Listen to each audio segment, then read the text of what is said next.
All right, thank you, Travis, for the introduction. My name is Emily, and I'm a Master's of City Planning student at the University of Pennsylvania's Graduate School of Design. And today I'm going to share a project that I've been working on in the Department of City and Regional Planning, focusing on recreating historic maps and urban street scenes of Philadelphia over the past 2 centuries. And as a bit of background and motivation to this project, it was initially inspired by an activity in a planning history and theory class, and then gradually got developed in an urban design class the following semester. So in a history class, we were reading about early planning practices and analyzing old maps of Philadelphia to compare the city's evolving urban landscape over time. And throughout this process, I got interested into the map's design. As I was comparing the same area over time on different maps, I was particularly drawn to how variations in color, texture, and line works of maps over different periods of time really help us to understand the changes that was going on in the city. So this led me to realize that recreating this map could offer a more immersive way for us to not only understand the maps themselves, but also the broader historical and urban transformations that they document. So we began this project by collecting as many old maps of Philadelphia as possible to compare their characteristics. And we ended up selecting 3 key maps representing different periods to focus on. So one from the 70s, another from the 80s, and a third one from the 1960s to begin with. Additionally, we chose 3 neighborhoods in Philadelphia to narrow our focus. And our workflow for creating these maps can be broken down into 4 major steps. So first, we use Photoshop to piece together different sections of the original maps. Next, the maps are carefully traced in McNeel Rhino 3D to capture the line work. And these line drawings are then exported to Illustrator, where we added textures, patterns, colors, and labels. The final steps involves going back and forth between Photoshop and Illustrator and creating some renderings and street section drawings to support these maps, which I'll elaborate below. So in the first step, we use Philadelphia's geohistory website, which hosts a collection of historical atlases of the city. The website allows users to zoom into a resolution that matches the quality of the original maps. So for each time period, we zoom into the highest resolution, which is 20 meters, and took as many detailed screenshots as possible of our neighborhood of interest. We then arranged these screenshots in the correct order and orientation to reconstruct a high-resolution map. And with the base map assembled, we traced all the lines and polygons in Rhino 3D and exported all the line work as a PDF. And for those of you who have not heard of or used Rhino before, we picked it for this project because of its high precision and flexibility. So it's good for tracing objects, especially when we're dealing with details like individual parcels of buildings, or complex curves like rivers or irregular street layouts. In addition, we could set precise scales in Rhino, so that means that all of the subjects we're creating in it can be scaled to whatever size we want. And another bonus point is its support for a wide range of file formats, which allows us to save the tracings into separate layers and export them to Illustrator. So in Illustrator, the first step is to edit the polygon through adding fills, shadows, and glowing effects. This is followed by some further tunings, which include adding stroke to the polygons and stylizing the wharfs and rivers. Finally, we add street center lines, place labels, and any other final details. So here I'm using this example where I try to recreate the neighborhood map of the Society neighborhood in Philadelphia in the 1850s. But the same process is repeated for each neighborhood and for each time period. So here's the before and after of the Old City neighborhood from the 1960s. And here is the before and after of the Queens Village neighborhood from the 1750s, where I was just trying to be a little bit creative here. So in addition to reproducing the exact same map from the 1750s, which would just include the grid lines, I used several kind of paint brushes in Photoshop and hand drew some colonial-style buildings which were overlaid on top of them. And that means while the overall design process is pretty much similar across all the maps, there's slight difference in terms of the kind of design that's applied to each of them, depending on the historical periods that it's representing. And here I've summarized some techniques that we've adopted to evoke the look and feel of historic maps. So first, historic maps often have a soft glow or shadow around key features like building parcels or shorelines, which simulates the worn look of hand-drawn details.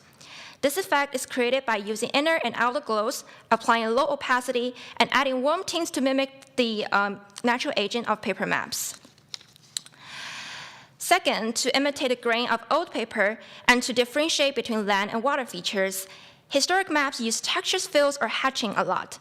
In Illustrator, this can be done by using pattern swatches. For example, we applied dot patterns from Illustrator's swatch libraries on buildings and created custom wavy patterns with the pen tool to fill water areas. Third, the hand-drawn irregular line work seen in old maps can be recreated in Illustrator using brushstrokes, like charcoal or ink, to give the lines a natural texture look. And to simulate shoreline erosion or layering, we combine offset pass tool here with the brushstrokes. First, we also applied a variety of paint brushes on parcels to simulate hand-drawn strokes. In addition to those default brushes typically seen in Illustrator, Photoshop actually provides you with more options and flexibility that allows you to customize more complex brushes. And on top of that, typography on historic maps often has a hand-lettered, elegant style, and this can be achieved by choosing a font with historic fill on Adobe Font and activate it in your Adobe app. Older maps typically feature fonts with elaborate flourishes, while maps from the 19th or early 20th century uses simpler serif fonts with less decorations. And lastly, old maps often feature a muted sepia tone color palette with natural shades like soft blues and earthy greens, which evoke the faded pigment and ink and paint over time. This could be achieved through selecting a desaturated color palette and using blending modes such as overlay or multiply to add a faded age effect. Alternatively, you could simply just sample colors from a scanned old maps that you like. And since this is part of a larger urban design project, we've also worked on recreating some historic street section drawings, which I'll quickly walk through here. So this process started with research on a historical urban landscape, followed by site visits to measure the extra streets and referring to previous planning documents. Then using Rhino, we sketched the basic elements of the streets and adjusted the proportions to match what we found. And finally, we took those sketches into Illustrator to add styles and details. On top of that, we've created some engaging renderings of potential street scenes in Philadelphia. These images are stylized based on real-world photographs, and we've enriched them in Photoshop by adding elements that reflect a specific period of time that it's representing. For example, in this rendering, we've combined a street scene in the background, a window frame in the midground, and a foreground subject to create a layered dynamic composition that simulates an oil painting of a street scene in Philadelphia in the 1750s. And I've compiled all of our work so far into a research poster, which you may find in a map gallery. I encourage you guys to take a look if you're interested. So to summarize some major takeaways from this project, first of all, while planning is typically thought of as forward-looking, it's also just about understanding its past. So knowing what has happened in the city before really helps inform us how we can better plan for its future. And this project really underscored this idea for us.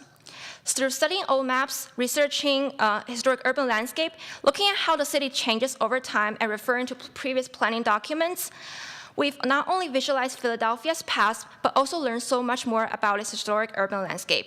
And from a cartographic perspective, the project has also pushed us to think creatively about how we can use modern design tools to recreate maps from different time periods and highlight the unique characteristics of each era. And I would like to conclude this presentation with thanks to my project advisor, Jonathan Foxon, for his continued support and guidance throughout the project. I'm happy to take any questions now.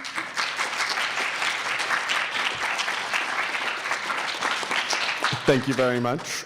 Your map is available. You can see it in the map gallery. It's on the bottom. It's at the bottom. As soon as you walk in. So I encourage you all to go to the map gallery and look at it. We do have time for one question. All right. Let's get this over to you. Can just squeeze right by. Just a quick question. Were you able to pull in any of the text automatically, or did you have to enter that all manually? Yeah, so that's a very good question, and it's also a very challenging part of this project because we don't have like digital shapefiles from the 1750s or 1850s. So this project is entirely like based on like like referring to old maps, like referring to documents of where things should be from that period of time, and then everything is like painted or like hand-drawn. Yes. All right, thank you very much.